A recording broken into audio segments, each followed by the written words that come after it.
good evening, family. We are back live again. We're going to go ahead and get proceeded with this interview. And for those who do not know me, um, my name is Chris Allen. I'm the host of the Issues of Men platform. And this evening, we have a special guest that I want to bring in. His name, he's an author, public figure, producer, host of Back to Greatness radio show on Facebook Live. And he's going to talk about his new book release, 101 Things You Should Know About Jail.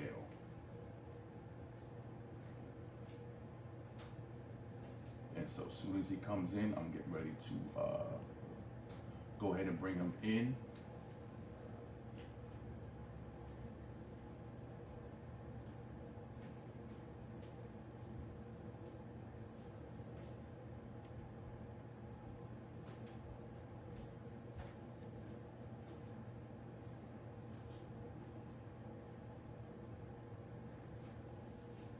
And we definitely do apologize for the delay.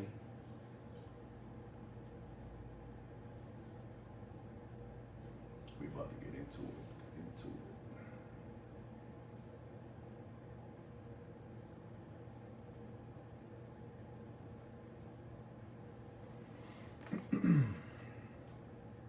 One moment, family.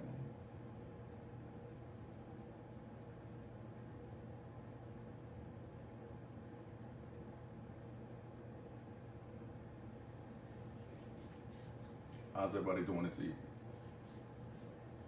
Had a very nice, productive day today. Got a lot of things done.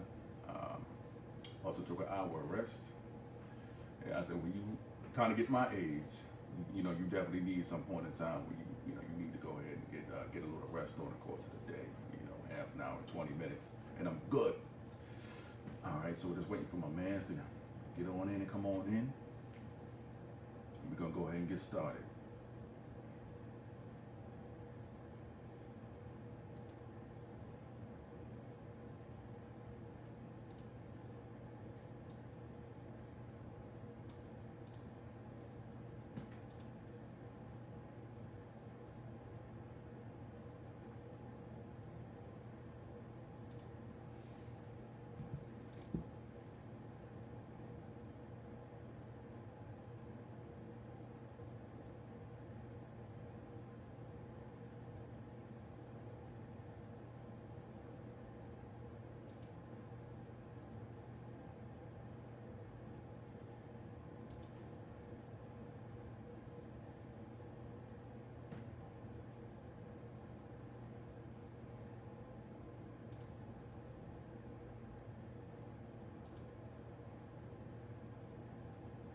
Just give me a moment, trying to wait. Okay, hold on, bro. For some reason, it didn't allow me to see you.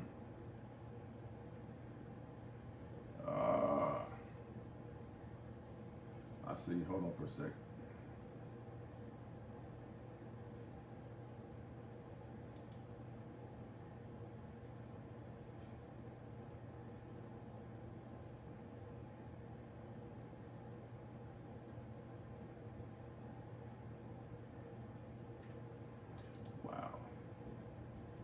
Let me see if I can get you on here, bro.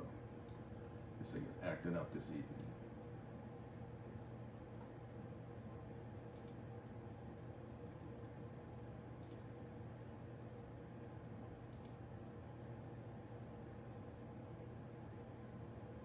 Good evening, Clarissa.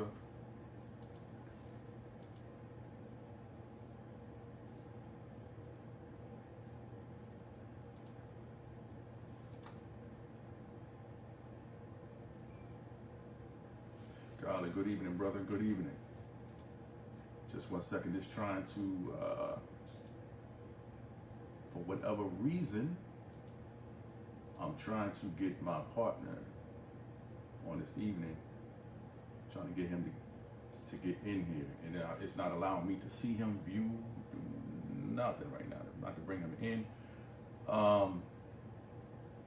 Timeless, if you're watching, try to send me an invite so I can let you in.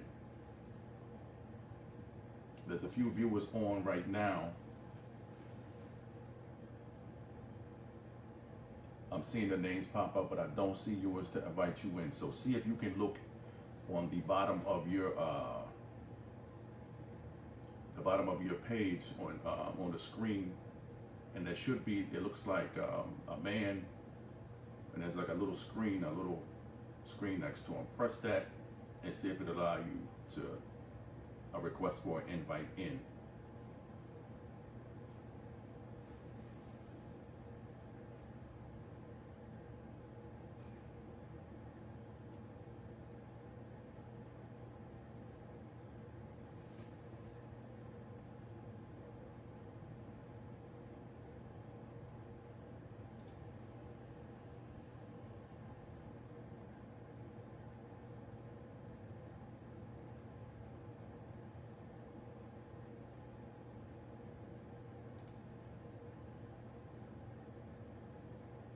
Good evening, Eleanor.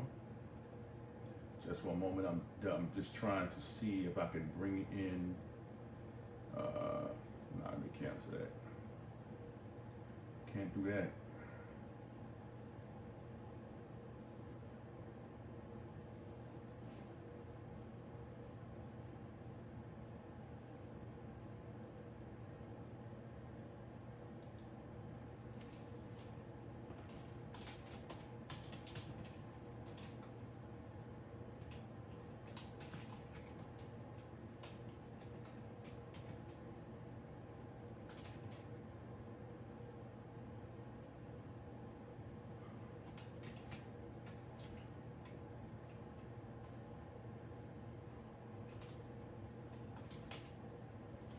Okay, hold on, let me see something now.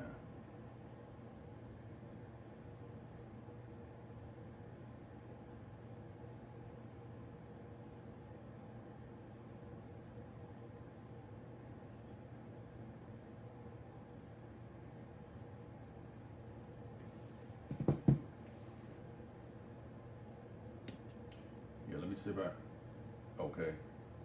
How you doing, Letitia? Just having some technical difficulties this evening, trying to get my brethren on screen, and he is not coming up. So I'm wondering if I should do I don't know if a watch party would work instead. If y'all have any opinions on, normally I can just click on this button here to bring my partner in. It says strange, it's not having him come up at all on the screen. So I'm trying to think if I should back out and come back in to see if I'm able to get him on here. Let me see what we got going on here. Hey, that's not going to work over there. We'll check. Let me see what else. Okay, boom. Here we go.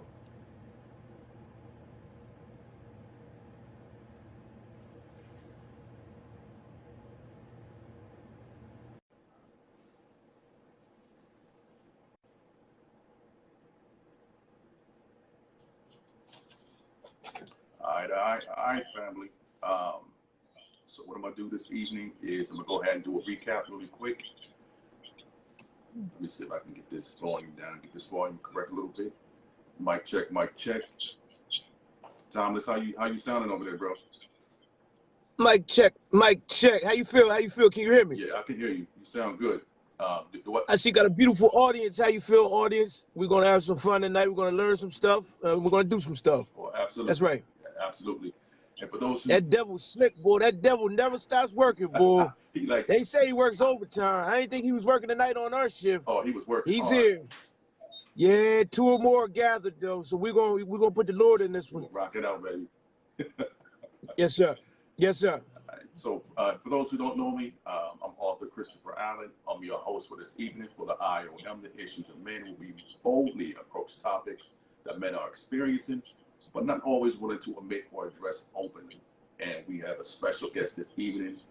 This gentleman is an author. He's a producer. He's a public figure. And he's the host of Back to Greatness on Facebook Live show. And he does so much more that we're going to get into this evening. But tonight's interview is going to encompass, we're going to talk about his book release, 101 Things That You Need to Know About Jail. And, you know, we're about to go ahead and jump right into it. Now, before we get deep into tonight's conversation, Thomas, if there's anything that I missed that you would like the listeners to know about you, would you go ahead and elaborate on that?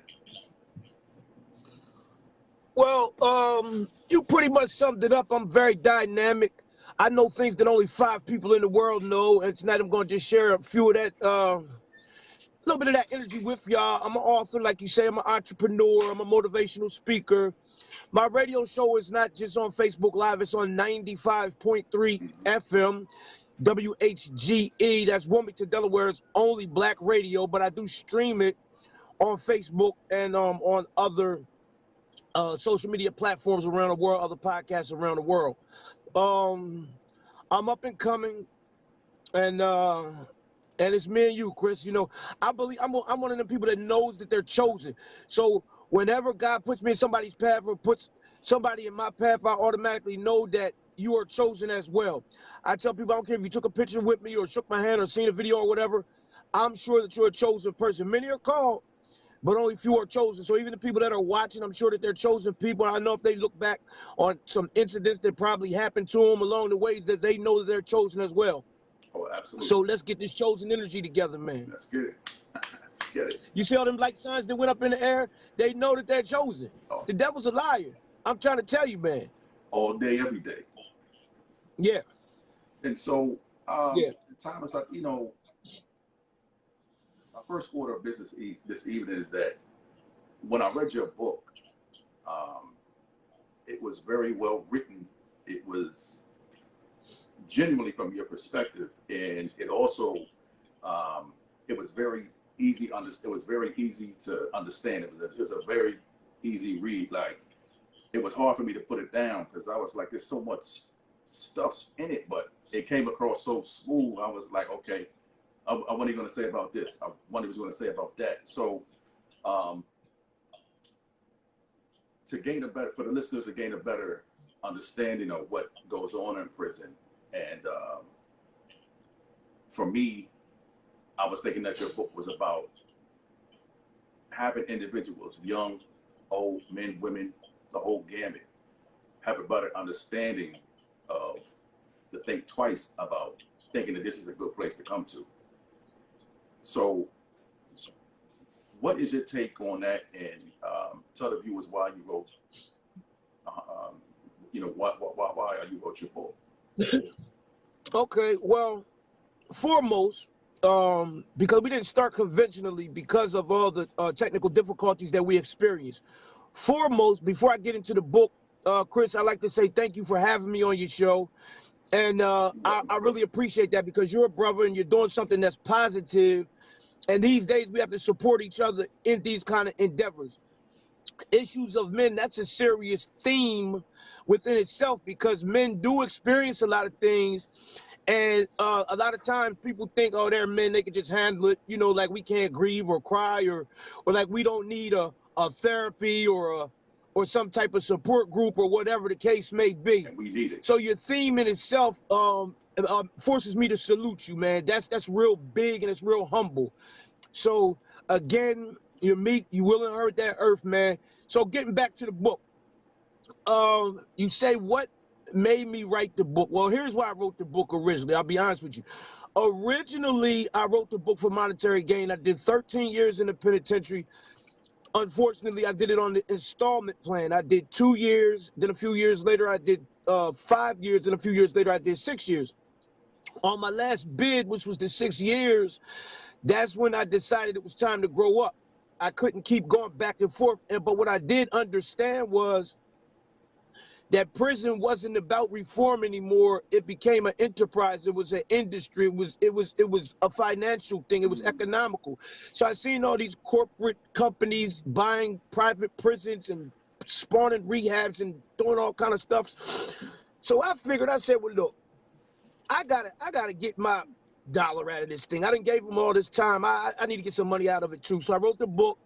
figuring, you know, jail's going to be forever. It's always going to be some type of jail going on, and I'll sell the book and I'll get my cut.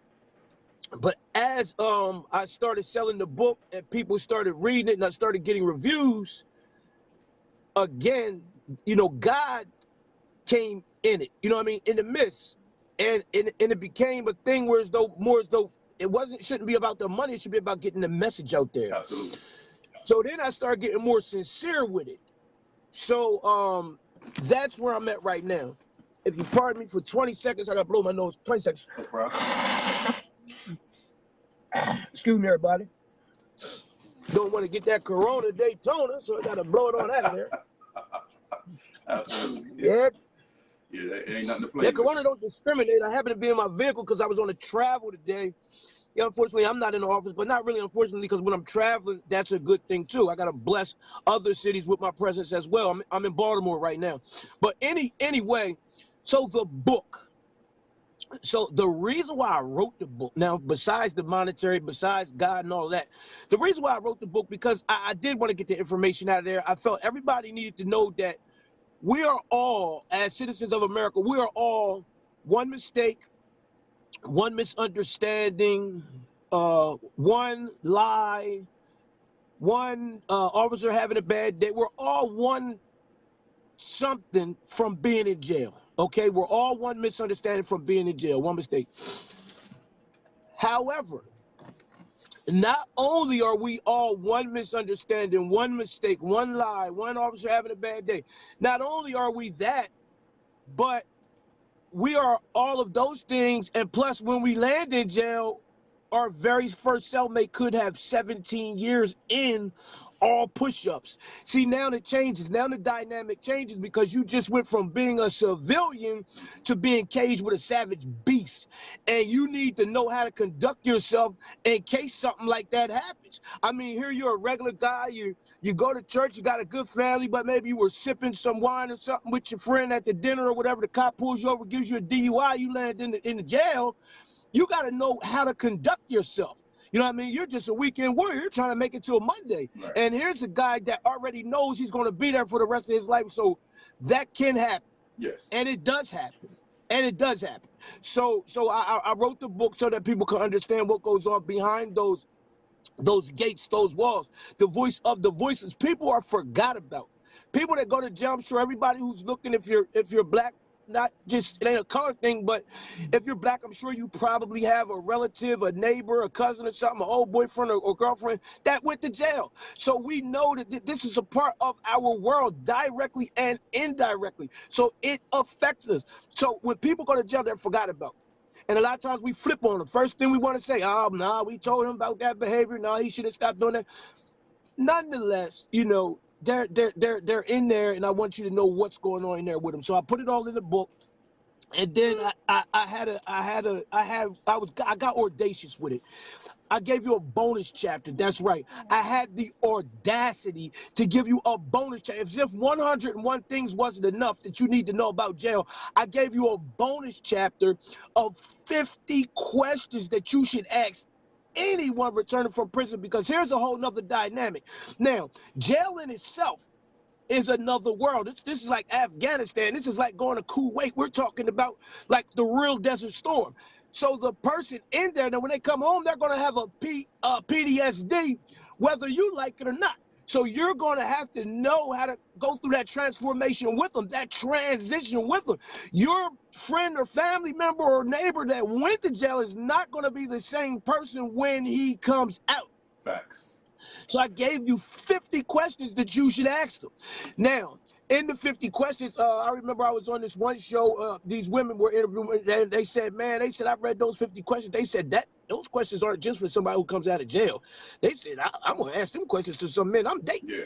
You know, there's 50 good questions. Yeah. For ladies, they're really good questions for the ladies to read, but for the men, you know, for whoever, it goes with the book. So yeah, I put those 50 questions in there, and people already understand that the bonus chapter alone is worth the price of the book. Oh, absolutely. It is. And the book's $29.99. You can get it on whereresources.com. I'm sure he'll post where you can get it later. If not, we'll tell you later on.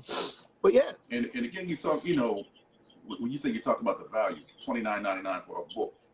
Now, I would pay for that. because this book will save somebody's life. If it can't, if $30 can't save somebody's life, bro, I that's try to on tell them. people all the time, you can't put a price on safety. Right. You can't put a price on safety.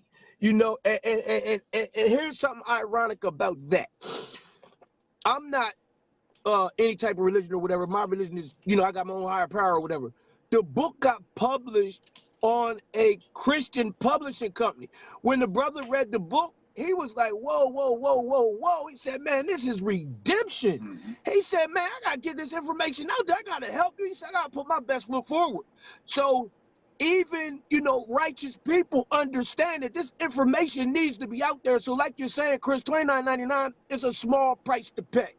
It's a small price to pay. And I'm not just trying to sell the book. I'm trying to really sell the message. Yes, the message. For real. I'm trying to sell the message because this once you obtain this information, it's infinite. You pass it on, they pass it on, each one teach one, each one reach one. That's right.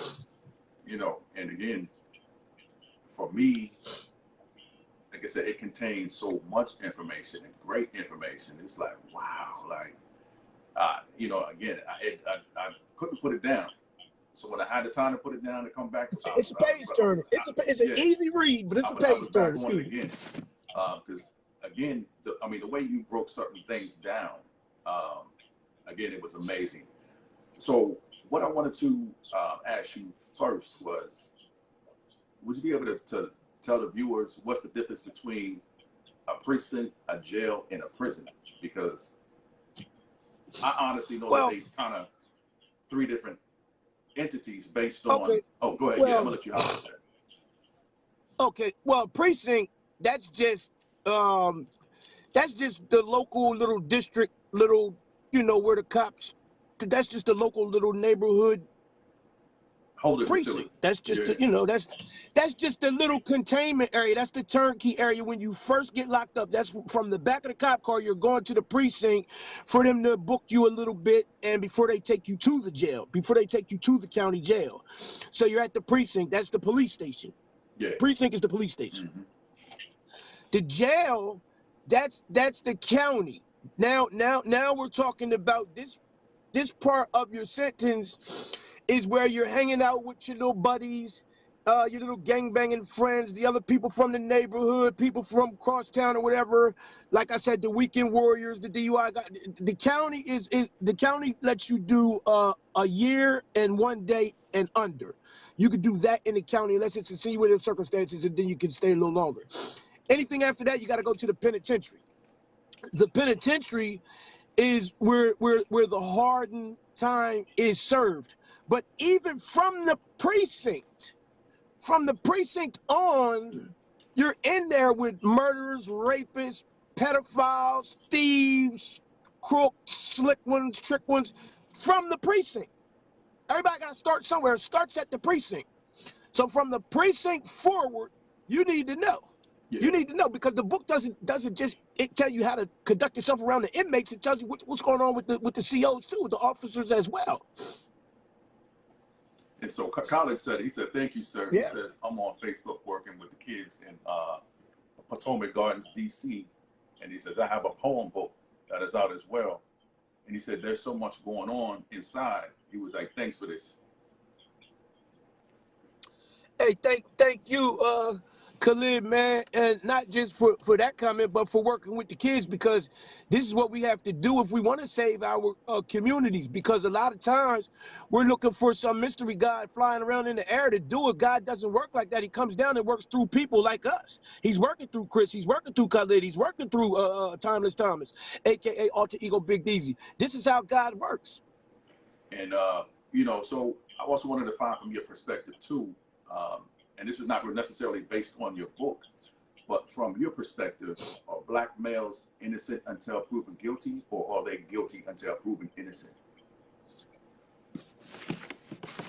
Well, we're going to get right into that right now. Give me 5 seconds. Oh, no problem. Mute my thing real quick, Chris, so I can blow my nose real hard. Go ahead. Give me 5 seconds. I want to blow my nose hard.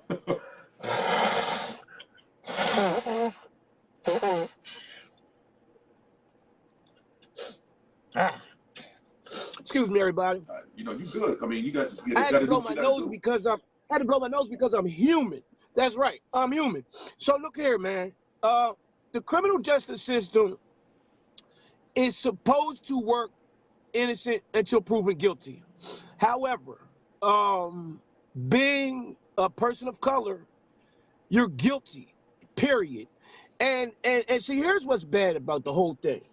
You know, in our day, things used to go from bad to worse. You know, you're innocent till proven guilty. Now you're guilty till proven guilty. Whatever. Things used to go from bad to worse. Now in the new millennium with the new world order dealing with the Blue Klux Klan, right? The boys in blue, things go from regular, right? Watch this. Things go from regular to hopeless. They skip bad to worse. They go from regular to hopeless. I'm talking about we get shot in the cop car. We don't even get a chance to go to court sometimes no more. We don't even see the back of the cop car.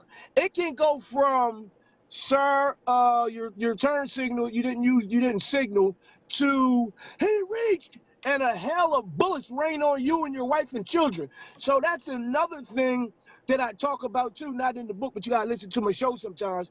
And I tell people how to conduct themselves in a traffic stop. Because these type of things you gotta talk to your children about as well. A lot of times we know everything, so we assume that our children knows too. So we send them on out the door.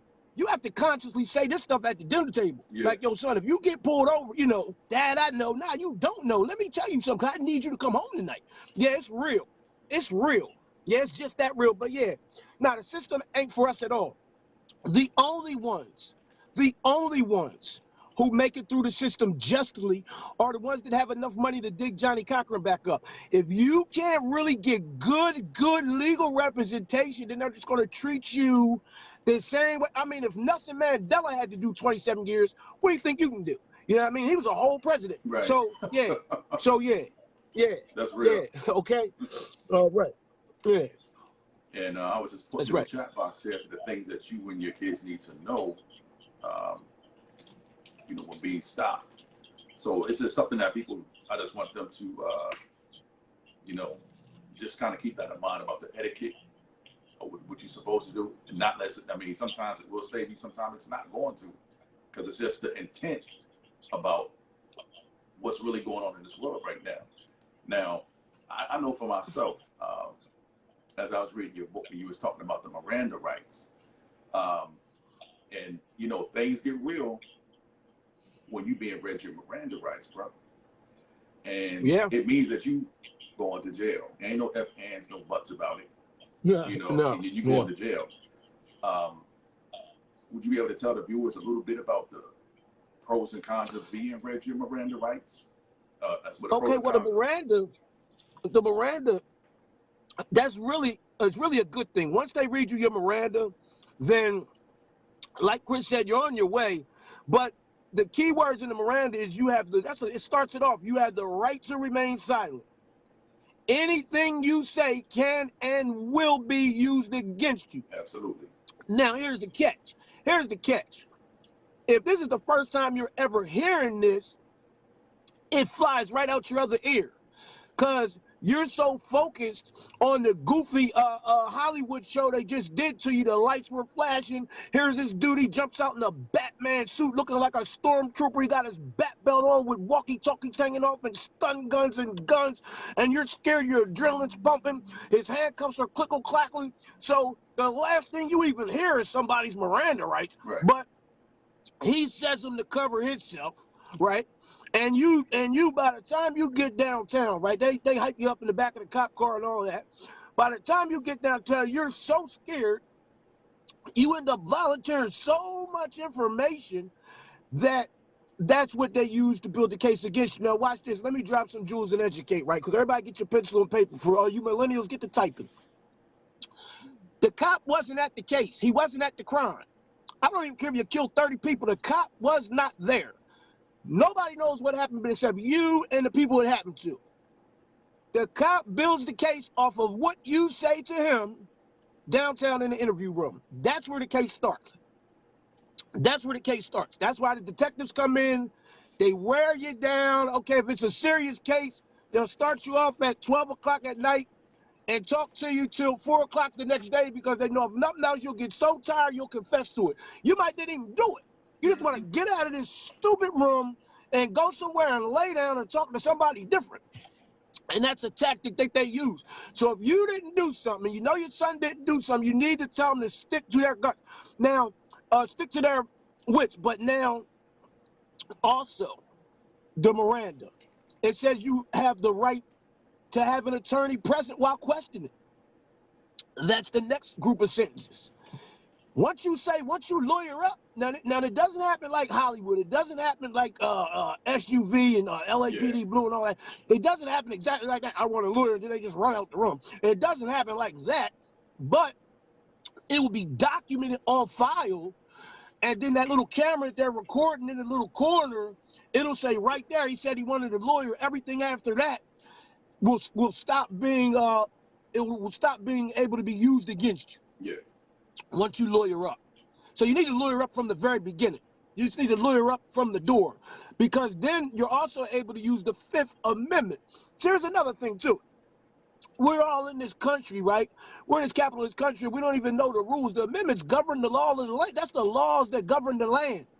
So if you don't know all of them, you at least need some of the good ones that help you out. The Fifth Amendment says you got the right to remain silent. Shut up. I plead the Fifth. I don't want to say anything. I plead There the you Fifth. go. Yeah. There you go. I plead the Fifth. Obviously, leave me alone. Let me call my dad. Let me call my mom. Let me call my lawyer. So some of these things, they need to be dinner table conversations.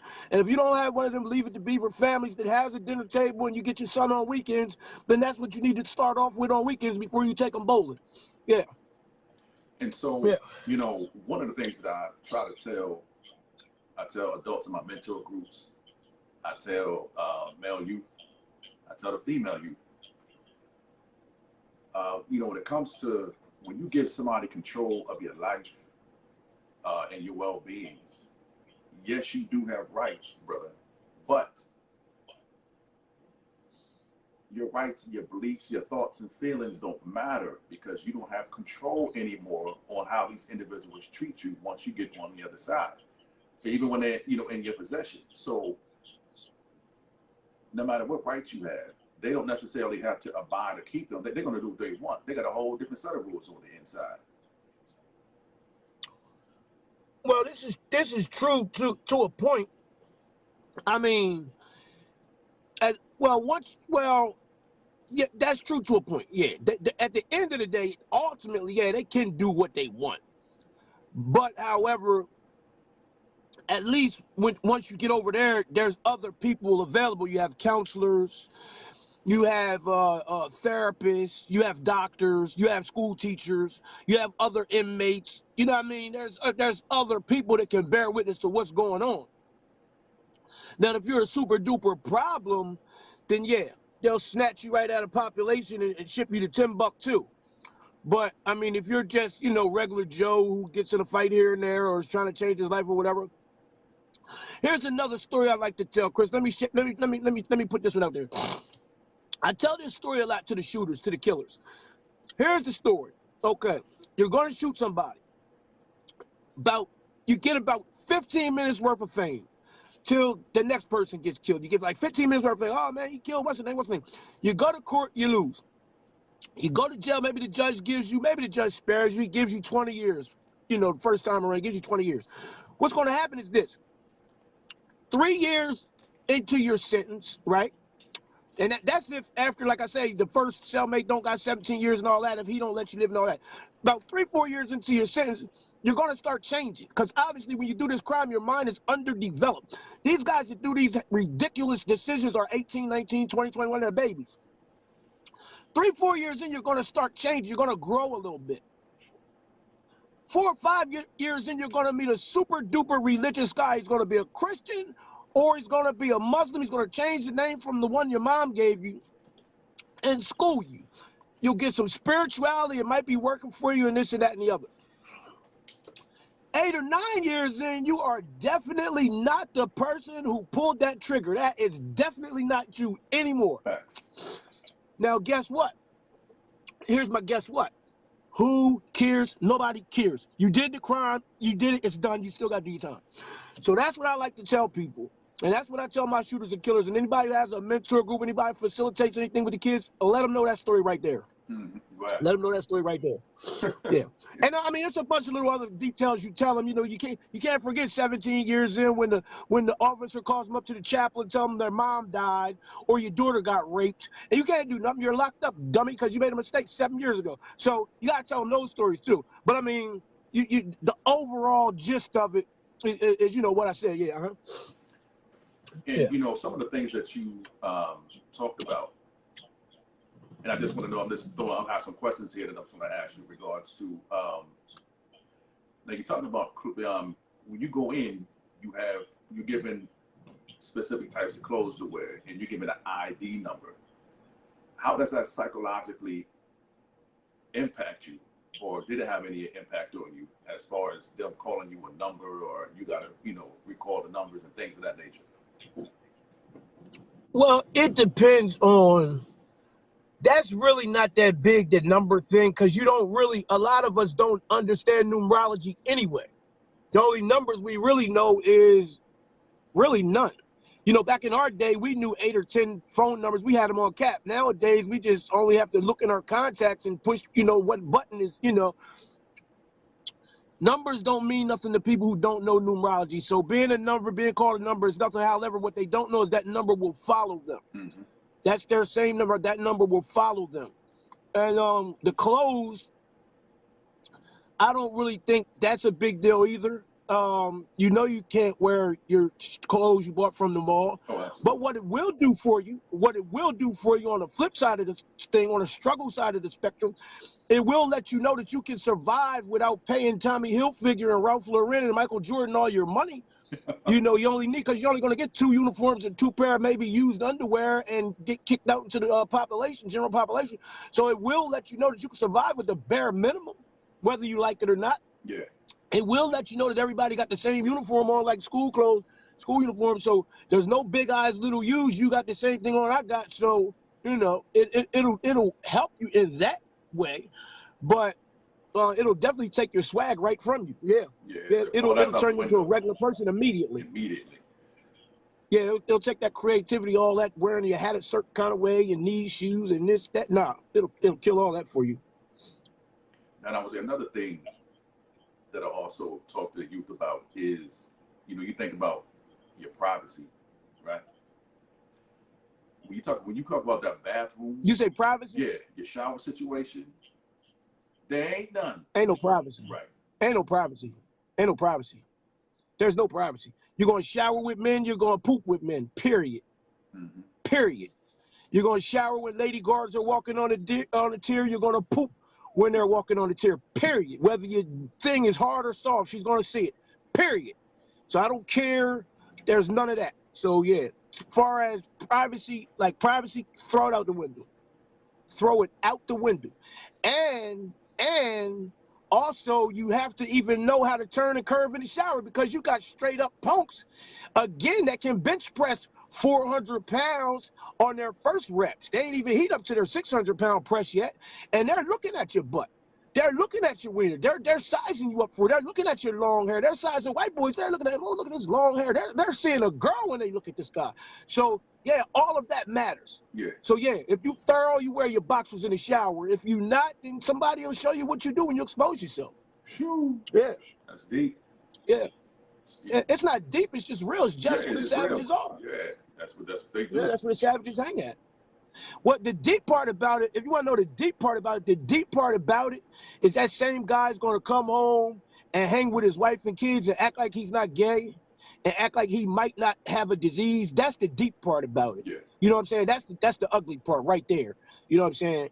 Here she thinks she's in the mall walking with her man and she's walking with a woman. Mm-hmm. So that's the deep part about it.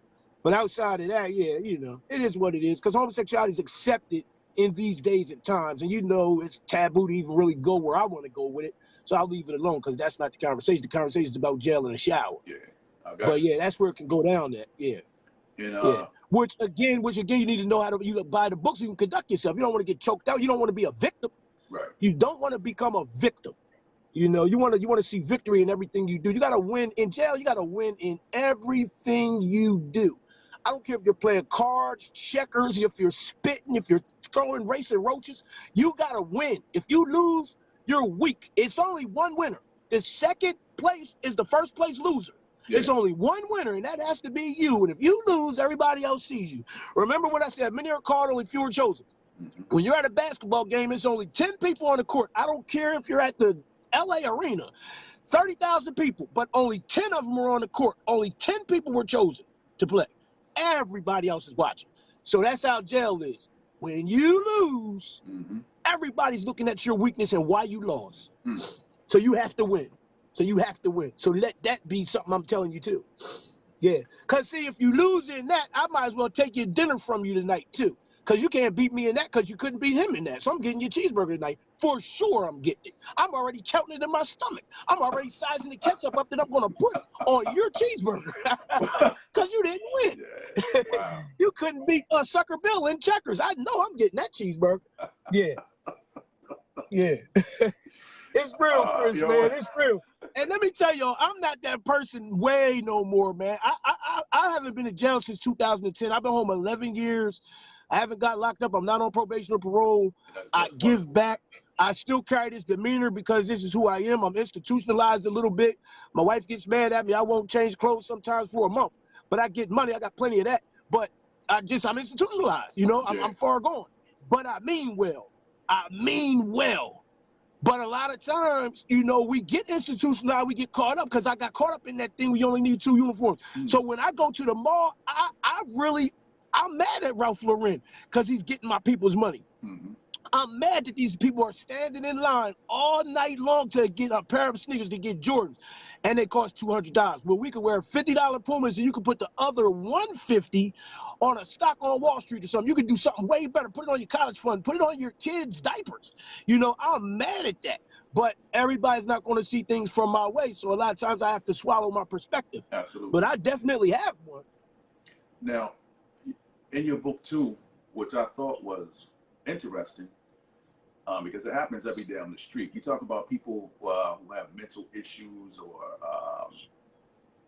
emotional issues. You know, not only do prisoners take advantage of them, but then you got people who, you know, the COs and different people in there also taking advantage of them because they're often being mistreated as well. And I thought that was an interesting point that you, you know, that you put that information in the book as there. And so I just wanted to say, I wanted to ask you how often, just, you know, from your perception, what you saw, how often did that happen? And were they able to get any type of representation or help? It happens every single day, 24 hours a day. And because the system is guinea pigging them, they're trying new medications and stuff on them. And like I say, they're the weak dude. So like if they put me anywhere near him at lunchtime, I'm definitely getting his cheeseburger. If he comes in the yard with cigarettes and I don't got none, I'm definitely getting them too. It just happens. You know what I mean? It's a place where it's Darwin's theory, survival of the fittest. And the unfortunate part is like a regular person don't even really know what to say. Don't know how to articulate. So you can imagine somebody with mental health issues. You know what I'm saying? Even if they could articulate something, they've already been documented and checked off as crazy, so nobody even wants to listen. And they could be really talking about some good stuff, you know. But now there's levels to it. Everybody's not completely schizophrenic.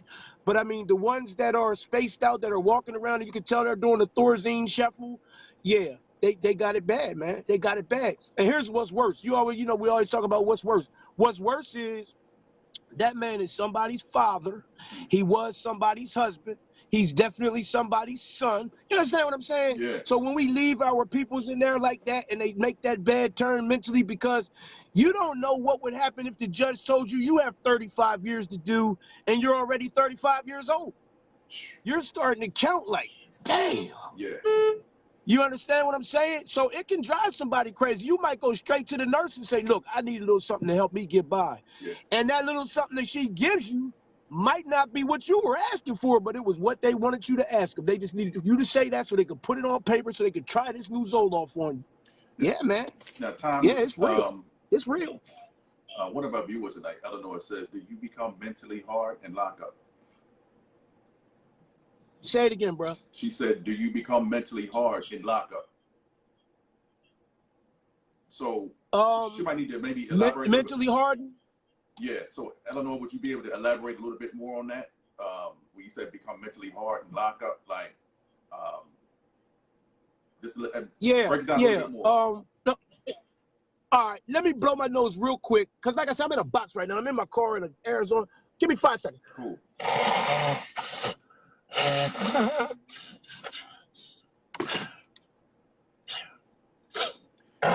See, because you mentioned something, and I think this is what she means. You had mentioned something in your book in regards to being locked up in jail, being locked up in a cage is, you said it's far from a natural habitat, and cages are designed to contain animals.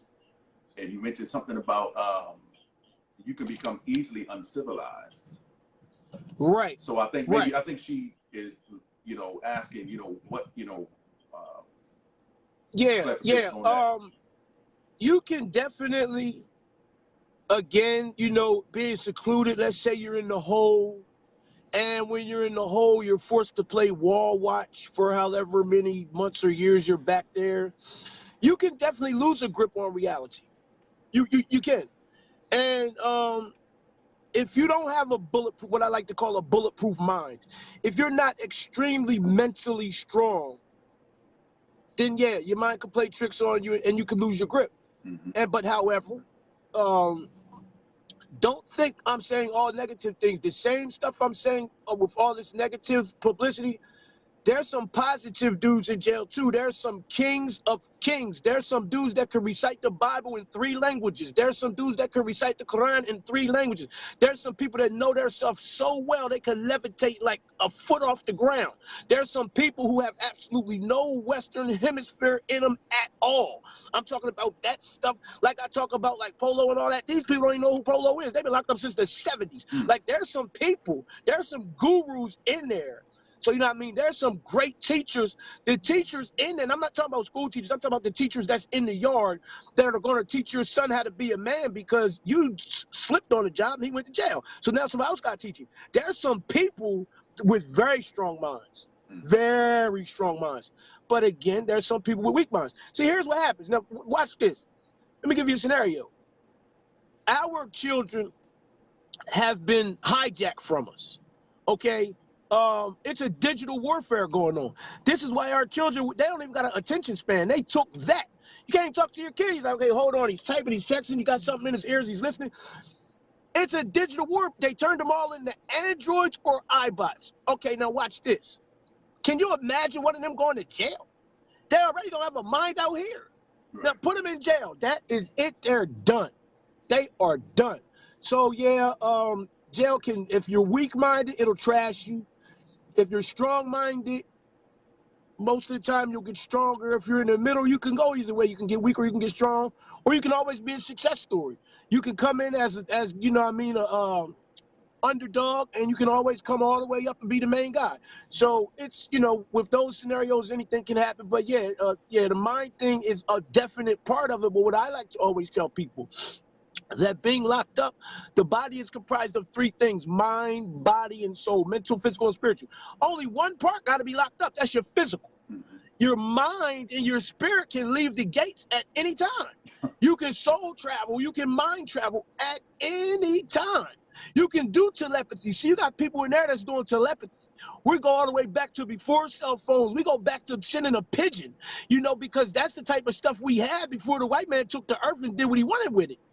Before slavery, like, not to switch the topic, but let me just give you an example of what I'm talking about. Okay. We just celebrated Black History Month, but just before slavery, every day was Black History Day, hour, minute, second. You understand what I'm saying? So a lot of stuff has been tainted that untaints when you go to jail. Right. When you go to jail, you're going to meet some real people. They're going to tell you who you are, and you should pray to your ancestors. And this is who we were praying to before those books were written. You're going to see some stuff. Even before the Egyptian tombs, you're going to you're going to learn some stuff. They're going to teach you how to Dougie. Oh, yeah. Oh, yeah, buddy. I was again, and sometimes, I look at it like, You know, there was times in my life when I was wilding out, doing some crazy stuff because I was angry about stuff that happened to me through the course of the years. And God sat me down. He had to. And he did it more than once. But I was blessed enough that he sat me down. He didn't keep me on the bench long. He didn't keep me on the bench long. He was like, okay, you know, I got you. I got your back. You learned your lesson. All right, I'll put you back out here. But it's those that learn. You need to learn your lesson and change your ways, and change your perception, change your mind state on how you're going to proceed moving forward in life, because you can't keep going back. Now, what I'm leading to, Timeless, is that I know brothers who maybe serve 3 years, 8 years, 12 years, right? And then they turn around and go right back in. From your perception, I want you to speak on why that happens. The reason why that happens, right? The reason why the recidivism rate is because that's called recidivism. The reason why that happens is because the system was not designed for people to get out of it easy. Mm-hmm. It's just like anything else they design. It's not designed for you to get off of addiction easy. A lot of times we tell our people, hey, stop doing drugs, stop drinking. And like, because you don't do drugs or drink, you think they can stop. It wasn't put there designed for you to be able to stop doing it easy. Once you get institutionalized, it's not designed for you to adapt to society. It's you become an anti-civilian, you become anti-social. And not meaning anti-social, you don't want to talk to nobody, but meaning against the rules of society. Because now you're getting 3 hots in a cot, you're getting 3 meals, you're going to the gym, that's equivalent to the Y. You're talking to a couple women, that's the lady guards and the nurses, the female teachers, you know what I mean? You might got some game, you might get laid or whatever. It's a good look for some people. Some people only want the bare minimum. They can't come out here and buy a car and live life. Other people can't adapt and make the transition because they don't have a support system. See, they wasn't nothing before they went to jail. And so just because they stayed for 12 years and come home, don't expect them to be some big whoop to do. They wasn't up when they went. So they come home, they're fresh for a little bit, they look good, hair glowing, muscles strong. Then you see them 6 months, they're hanging back on the corner with what's the name in them, and then a year they're back in jail. I mean, it is what it is. Now, if the proper programs and support systems were in place, the proper ones, it could save some. But again, you have to understand numerology. Many are called, but only few are chosen. So maybe those people that went back were supposed to go back. Only few are chosen, man. I gave you a really good scenario. Go to the Staples Center. Look at all those people, 30,000 seats. It's still only 10 people on the court. Look at all of those other people in there, all those pair of armpits in there, but only 10 are on the court. So that's the numbers. That's numerology for you. That's the statistics. So, you know, when those people go back, the only reason why you know that they went back is because they're close to you. And a lot of times, too, like you say, Chris, God set you down or whatever, you never know what God is doing. God could be closing a door or opening another door. You know, our child gets shot and killed. The first thing we do is get selfish. Oh my God, my son got shot, he got killed. You don't know, God might be trying to break a brain surgeon in, or break a funeral parlor in, or hook an ambulance driver up. He might be trying to train some other people because your son wasn't gonna do that, but grow up and get in the way anyway. So he got rid of him now and help some other people along with their life. You never know. Right. But we just get selfish a lot. You know, everything has a core, but we're quick to put a Band-Aid on a gunshot wound. No, don't give me a Motrin for my toothache. It needs a root canal. Right. I feel I feel that. I feel that. Hey, Chris, we at our hour too, man. We are at our hour, man, because we're going to kill our part 2 if I go any further. I feel you. I feel you. So, viewers, we definitely going to have a part 2 that's coming out probably within the next 2 weeks or so. We're going to get together and come back with another conversation in regards to 100 things, 101 things that you need to know about jail with Timeless Thomas. But also, before you go, brother, I want you to give the viewers your I'm information. Big D's. Let me tell y'all where you can find me at, and I need y'all to go get some books, please. Y'all see, I'm very energetic and I'm very genuine. You can find me at Timeless Thomas on Facebook. Of course, that's like a watch with no time. Thomas like Thomas English Muffins. You can find me on Instagram, Timeless Thomas. Well, Timeless_Thomas. You can find me also on Instagram at jailbook_101. YouTube, Timeless Thomas. I got a YouTube channel, Timeless Thomas. I'm doing a lot of stuff there. And you can buy my book anywhere where they sell books. Anywhere. eBay, Amazon, Black & Noble, Barnes & Noble, WeShipToPrisons.com. But I really would like you to get it from me and my publisher. I really would like you to get it from Ware Resources. That's WARE Resources. RESOURCES.com. I want you to get it from WareResources.com. But if for some reason you can't remember that, get it from Amazon, eBay, anywhere. Please get the book. Get the book. And so what I'm going to do also is I'm going to put that information on the Issues of Men platform as well. So you guys will be able to go. You'll see the link if you forget the link. It'll be on there. And, we're going to come back in 2 weeks and we're going to have the second portion because there's so much that needs to be addressed in regards to this book. And again, I'm going to tell you, like, his book was amazing. And brothers, sisters, you need this like you need air to breathe. I appreciate that, Chris, man. Thanks for having me, bro. All right. And you have a good night, brother. Issues of Men. Yeah. Thank you. You're welcome. I'll talk to you soon. Yep. All right. Peace. All right, family. So I definitely appreciate y'all for tuning in this evening. Again, I'm going to put the information into the warehouse. And Clarissa, thank you so much for tuning in.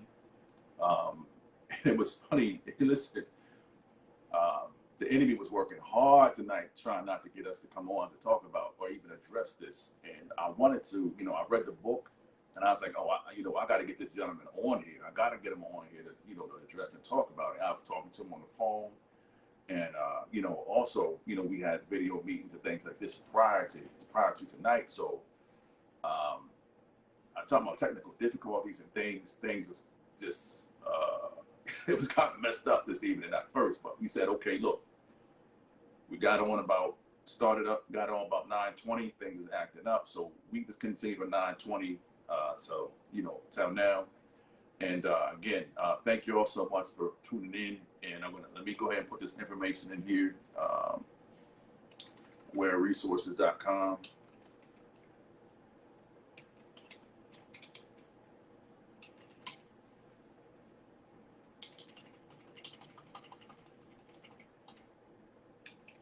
I think this is the link. So definitely, if you have an opportunity to check them out, see what's on there, definitely go there and purchase a book when you can. Other than that, family, again, if you like the platform, you want to see the continued growth of this platform, I'm continuing to get information, getting apps and getting different equipment together. It's just that I don't have a specific place in a household outside of where I'm at now that I can set all this stuff up. Then I got to bring it back down again. And so a lot of stuff that I do have, I'm not using at this point in time, but I am going to get my little spot together and set it up. And it's just going to be, I'm going to have all the shows in that room, and things of that nature. But again, if you would like to come on to support the show, please donate to Ascension Services on Cash App. Tomorrow night, I will be with Miss B on the Storm Talk Radio 365 platform. And we'll be talking about how well do you really respect and listen to your partner. And again, we're having that conversation tomorrow, and it's going to be deep. Only because sometimes we take things for granted. And for most men, and tell me if I'm lying, y'all.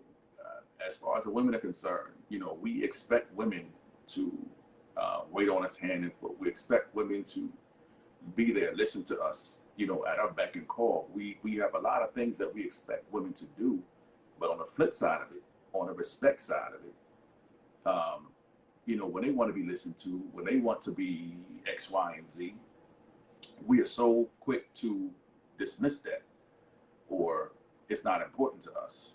As long as we get taken care of, we are good. So, what's up, brother? How you doing? And so, say what's up to my brother James. What's going on? I'm glad you're tuning in this evening. Khaled, I appreciate you. I appreciate all the viewers of the program. So I'm just going to continue to try to bring you the issues of men, one episode, one edition at a time. And again, I'm getting ready to close out for this evening. But tomorrow, don't forget 7 p.m. on Storm Talk Radio 365 here on Facebook Live and all social media platforms. We're going to be talking about that particular subject. Now, if you would like to provide a topic for the show, if you would like to be, to come on the show to talk about the subject, things of that nature, be a guest on the show, contact me at theissuesofmen@gmail.com. Just put the subject in the subject area and just write a little blurb about what it is that you would like me to talk about and discuss or bring you on the show. And I would definitely contact you to let you know if that topic made it. And we're going to continue on with that. Eleanor, thank you so much. Definitely appreciate it. And again, if you want to catch all past episodes of The Issue of Men, all my promos, videos, things of that nature, go to the I.O.M, The Issues of Men YouTube page, and you'll catch all the videos there. If you're not able to catch it and bring it, if you're not able to catch all the episodes, you can catch them there. So subscribe. I'm trying to build my viewership and my subscription up, within this next year or so, so that I'll be eligible to be monetized channel. And if you have a channel or something like that, let me know so I'll be able to subscribe to you and be able to support you as well. So with that being said, from The Issues of Men, we appreciate you. And tomorrow I'm going to be on with Miss B, Storm Talk Radio 365. It says tonight this was a different edition. The gentleman didn't necessarily want to be on a specific type of platform, so I told him I just do one specifically on the page. So sometimes you have to offer opportunities like that to individuals as well, just to keep things moving and going.